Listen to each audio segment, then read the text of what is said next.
जब से चुनाव आयोग की टीम बिहार में आई है, वोटर लिस्ट को लेकर काफी हंगामा मचा हुआ है। आपका इस पर क्या मत है? चुनाव आयोग पर लोगों की विश्वसनीयता थोड़ी कम होती जा रही है, इसलिए कि कई बार ऐसा दिखता है कि चुनाव आयोग जो कर रहा है उससे सत्ता पक्ष को लाभ मिलता है या मिलता दिखता है। अब ये जो वोटर रोल के रिवीजन का मामला है, ये सामान्य प्रक्रिया नहीं है।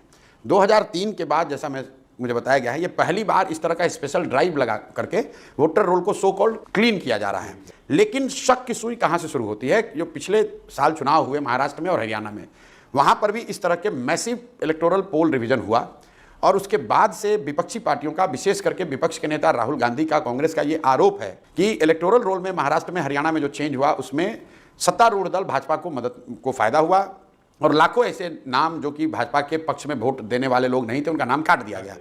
ऐसा आरोप है।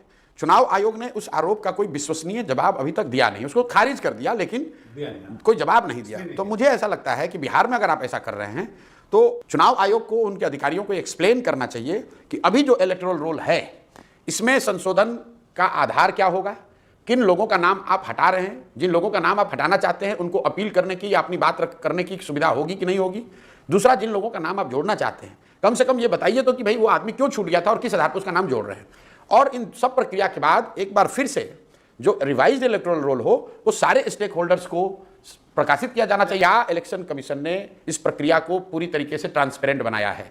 क्या उन्होंने सारे स्टेक होल्डर को विश्वास में लिया है? क्या उन्होंने पत्रकारों को, मीडिया को यह बताया कि इससे होगा क्या, कौन लोग जुड़ेंगे, कौन लोग हटेंगे? जो लोग हटेंगे उनके पास अपना प्रतिवेदन, अपना आवेदन देने का क्या प्रक्रिया होगा? जिसको जोड़ोगे उसको जोड़ने का आधार क्या होगा? इतनी बात आप बता दीजिए। उसके बाद इलेक्टोरल रोल न तेजस्वी यादव का काम है, न प्रशांत किशोर का काम है, न भाजपाइयों का काम है। इलेक्टोरल रोल रिवीजन चुनाव आयोग का काम है। उसको अपना काम आज़ादी से, स्वतंत्रता से, ट्रांसपेरेंट तरीके से करना चाहिए और हम लोग का विश्वास है कि अगर वो करेगा तो लोकतंत्र उसी से चल रहा है। लोकतंत्र की प्रक्रिया, लोकतांत्रिक प्रक्रियाओं में कॉम्प्रोमाइज नहीं होना चाहिए।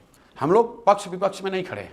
हम लोग ये चाहते हैं कि जो प्रक्रिया इलेक्शन कमीशन कर रही है उसको पूरी तरीके से ट्रांसपेरेंट किया जाए, उसमें जन सहभागिता हो, सारे स्टेक होल्डर्स को इन्वॉल्व किया जाए और अभी जो इलेक्टोरल रोल प्रकाशित हुआ है उसमें होने वाले किसी भी परिवर्तन को और उस परिवर्तन के आधार को जनता के बीच में रखा जाए।